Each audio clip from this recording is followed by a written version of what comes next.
Bonjour chers amis, et on entreprend le 4e méditation sur le chapitre 4 de l'Épître aux Galatiens. Notre bon Père du ciel, conduis-nous, aide-nous aujourd'hui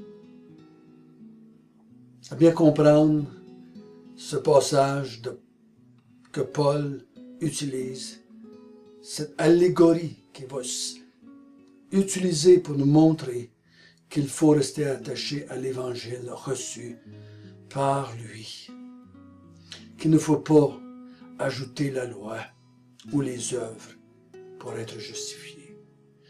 Conduis-nous, Seigneur. Nous avons besoin de comprendre. Oh, Seigneur, ton peuple a besoin de ton Esprit Saint pour bien fonctionner et garder la vérité. Au nom de Jésus. Amen. Je résume encore une fois. L'Épître aux Galates, épître, il y a des faux docteurs qui veulent emmener l'Église de la Galatie à être justifiée par la loi et les œuvres, en plus de la foi en Jésus-Christ. Donc, je ne crois pas qu'il enlevait la foi en Jésus-Christ, mais il y réajoutait quelque chose. Et vous n'êtes pas complètement sauvés, vous n'êtes pas complètement justifiés. Il faut que vous mettiez la loi en pratique pour être justifié. Et Paul, on a vu ensemble, donne des arguments. Le premier argument, c'est l'évangile reçu, c'est la seule vraie évangile transmis par Jésus-Christ. Il ne faut pas ajouter. On a vu ensuite qu'il dit que il faut être comme Abraham et être justifié par la foi seule. Ensuite, il dit, il faut bien comprendre l'utilisation de la loi. La loi était là non pas pour nous justifier, mais pour nous emmener vers celui qui pouvait nous justifier, Jésus-Christ lui-même. On a vu ça ensemble. On a vu dans le chapitre 4 qu'il faut être maintenant des fils et non pas des esclaves. On a vu ensemble que la loi nous gardait comme des esclaves, nous empêchait de jouir de l'héritage qui nous était destiné.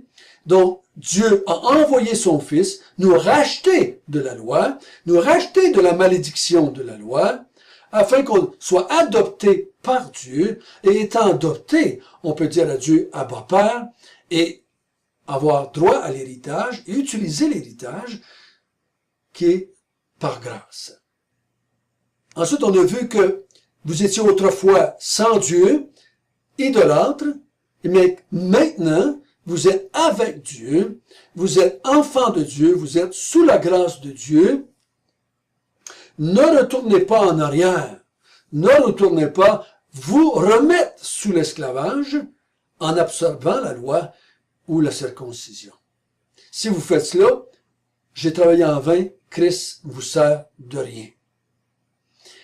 Ensuite, on a vu, il dit le zèle que vous aviez au début, qui était motivé par la bonne nouvelle que je vous avais annoncée, restez zélés à cette bonne nouvelle-là. Restez attachés à ce que je vous avais donné, à ce que vous avez eu dès le commencement. Ne rajoutez pas la loi, parce que le zèle que donne la loi ou les œuvres n'est pas pour la gloire de Dieu, mais pour la gloire des hommes. Aujourd'hui, nous allons voir une autre idée par rapport à cela, esclave ou fils ou esclave, peu importe dans quel sens on le dit. L'apôtre Paul va nous parler d'une autre vérité à partir du texte au verset 19 jusqu'au verset 27. Mes enfants, pour qui j'éprouve de nouveau les douleurs de l'enfantement, jusqu'à ce que Christ soit formé en vous, je voudrais être maintenant auprès de vous, et changer de langage, car je suis dans l'inquiétude à votre sujet. Dites-moi, vous qui voulez être sous la loi, n'entendez-vous point la loi? Car il est écrit qu'Abraham eut deux fils, un de la femme esclave et un de la femme libre. Mais celui de l'esclave naquit selon la chair, et celui de la femme libre naquit en vertu de la promesse. Ces choses sont allégoriques, car ces femmes sont deux alliances. L'une du mont Sinaï, enfantant pour la servitude, c'est Agar, car Agar, c'est le mont Sinaï en Arabie, et elle correspond à la Jérusalem actuelle, qui est dans la servitude avec ses enfants. Mais la Jérusalem d'en haut est libre, c'est notre mère, car il est écrit, « Réjouis-toi, stérile, toi qui n'enfantes point, éclate et pousse des cris, toi qui n'as pas éprouvé les douleurs de l'enfantement, car les enfants de la délaissée seront plus nombreux que les enfants de celle qui était mariée. »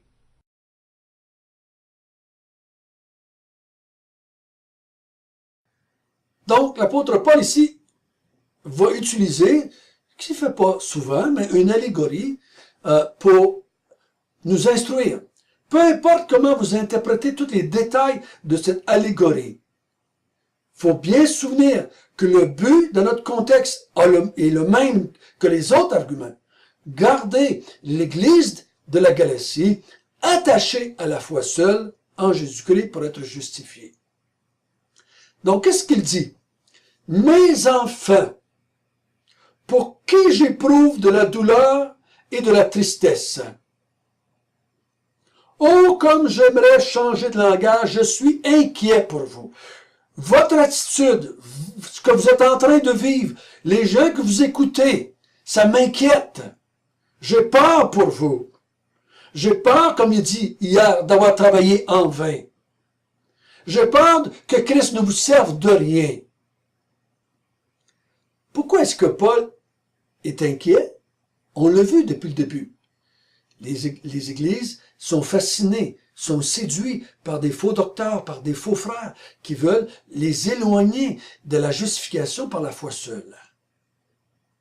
Donc c'est ça qui le rend triste. Il dit, il faut que je recommence. Il faut que je revienne en arrière et que je fasse comprendre que c'est Jésus-Christ seul où vous avez rien. Christ n'est pas quelque chose qu'on peut mélanger avec quelque chose d'autre. C'est lui seul où vous avez rien.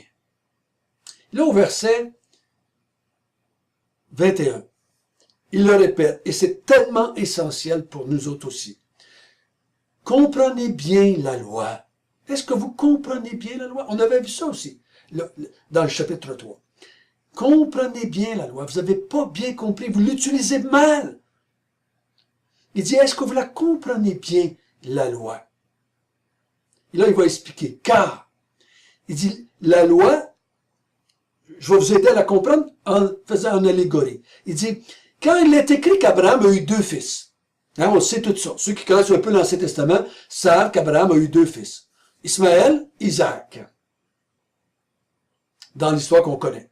Je pense qu'il y a eu d'autres enfants après, mais là, on parle de Agar et de Sarah.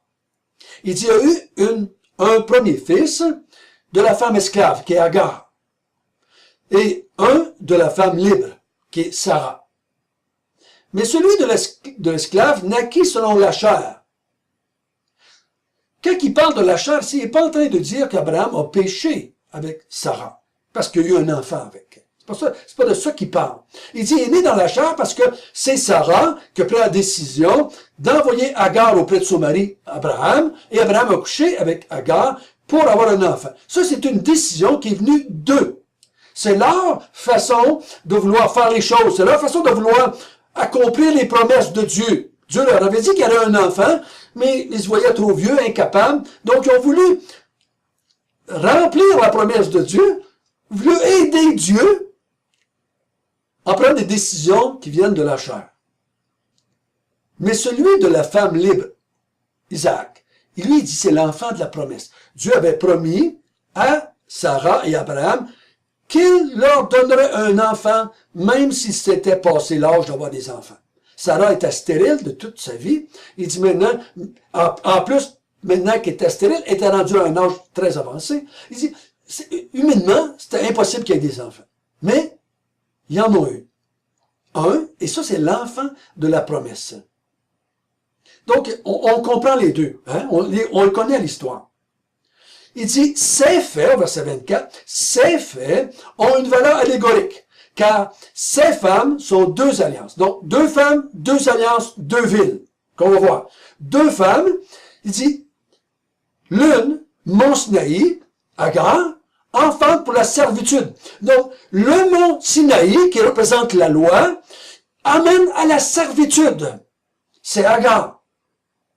La loi amène la servitude, l'esclavage. Au verset 25, car Agar, c'est le mont Sinaï en Arabie, elle correspond à la Jérusalem actuelle, qui est dans la servitude avec ses enfants. Donc, il dit, Agar représente la Jérusalem présente, la ville présente de Jérusalem, le peuple de Dieu qui est dans la servitude. Agar représente le peuple de Dieu qui est dans la servitude, qui est sous l'esclavage de la loi, qui est gardé par la loi, qui est enfermé par la loi, en vue de la délivrance par le Messie, en vue de la délivrance par la descendance. Donc, Agar et Ismaël représentent cela. Mais, verset 26, mais la Jérusalem d'en haut est libre. C'est notre mère, Sarah, qui représente la promesse.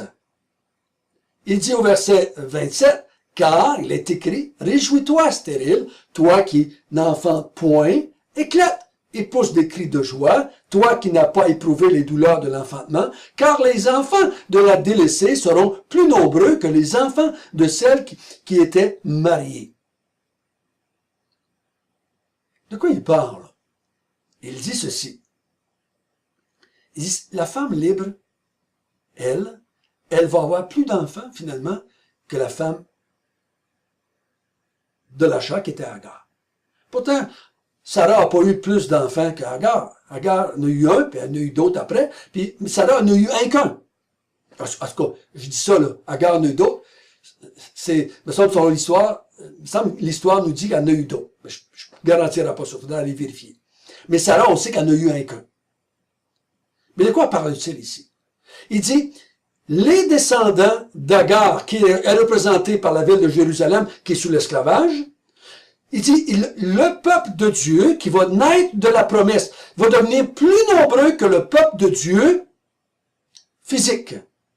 Il y a le peuple de Dieu spirituel, les enfants de Dieu qui sont descendants de Sarah, qui a produit l'enfant de la promesse. Les fils d'Abraham spirituels sont plus nombreux que les fils d'Abraham physiques. Si on considère tous les enfants de Dieu qui ont été sauvés à travers l'histoire, sont plus nombreux que les Juifs qui sont nés d'Agar, qui sont sous la servitude. Voyez-vous, ce qu'il est en train de dire, comprenez bien la loi. La loi garde dans la servitude.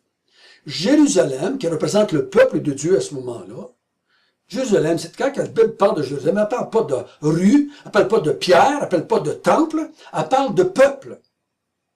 Le peuple de Dieu. Il dit le peuple de Dieu, qui est représenté par Agar, au moment où Paul était, et au moment où Jésus est venu, était sous l'esclavage de la loi, était gardé sous la loi pour la venue du Messie. Il dit, maintenant, les enfants de la promesse, les fils d'Abraham, ceux qui sont comme à Isaac, ceux que Dieu a choisis, eux autres vont devenir plus nombreux que les enfants de la chair. Il dit, si vous voulez retourner en arrière maintenant à la loi, si vous voulez retourner à la loi, vous retournez en arrière, vous mettre sous Agar, sous Sinaï, qui est la loi. Vous retournez vous mettre dans Jérusalem avec le peuple qui est encore sous l'esclavage. Si vous retournez là, à la loi, à la circoncision, vous êtes encore sous l'esclavage. Vous n'êtes pas fils, vous êtes esclave. Vous ne pouvez pas être fils et esclave en même temps. Vous êtes fils par adoption en Jésus-Christ, ou vous êtes sous l'esclavage de la loi de Moïse, du Sinaï, de la Jérusalem terrestre. Si vous voulez faire partie de la Jérusalem céleste, si vous voulez faire partie de la descendance de la femme libre, de la descendance des fils d'Abraham, de la descendance des fils d'adoption, vous devez rester attaché à la loi seule, par la grâce. Par la grâce. Voyez-vous l'argument? Il dit, retournez pas en arrière, frères et sœurs. Restez attachés à la grâce. Ne vous laissez pas séduire. Ne vous laissez pas fasciner par les œuvres de la loi ou par les œuvres de la chair. Oh, qu'il est facile de se faire séduire, de se faire tromper. Il faut bien comprendre la loi. La loi, n'importe quelle loi, nous garde dans l'esclavage. N'importe quel principe religieux nous garde dans l'esclavage, nous condamne. Peu importe les règles que vous allez mettre, même en tant que chrétien, mettez des règles que vous voulez. Dans vos vies, dans vos familles, dans vos églises, mettez les règles que vous voulez. Vous n'arriverez pas à les faire. Et quand vous allez pouvoir les faire extérieurement, vous n'arriverez pas à les faire spirituellement, à l'intérieur. Il va y avoir de la jalousie, de la commérage, du mémérage, de l'orgueil, de l'envie, de la jalousie. On n'y arrive pas. Les chrétiens n'arrivent pas à mettre la loi morale de Dieu parfaitement en pratique. Et quand on ne met pas la loi de Dieu parfaitement en pratique, ben, on n'a rien à présenter. Si on en transgresse un, on les transgresse tous. Vous vous souvenez du principe? Ça me semble que c'est dans Pierre ou dans Jacques. Nous, on pense que le fait qu'on essaie, puis qu'on fait de notre mieux, ben, Dieu va bénir ça. Non, non. Dieu bénit son peuple à cause de Jésus-Christ. Dieu accorde ses bénédictions à son peuple à cause de la foi en Jésus-Christ. À cause qu'on est ses enfants. À cause qu'on l'appelle Abba Père. Ne mélangeons pas la grâce avec la loi ou les œuvres. Ça fait toujours un mauvais mélange qui finit par arriver à la perdition, à la condamnation. Transmettons à la génération qui va nous suivre un évangile pur, simple, de la grâce en Christ. Notre bon Père du ciel, oh, garde tes enfants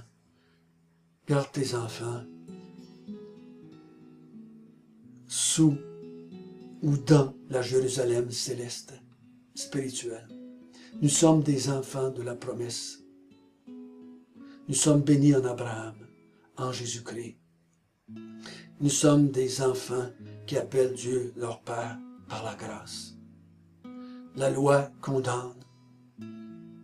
La loi garde sur la servitude, sur la malédiction.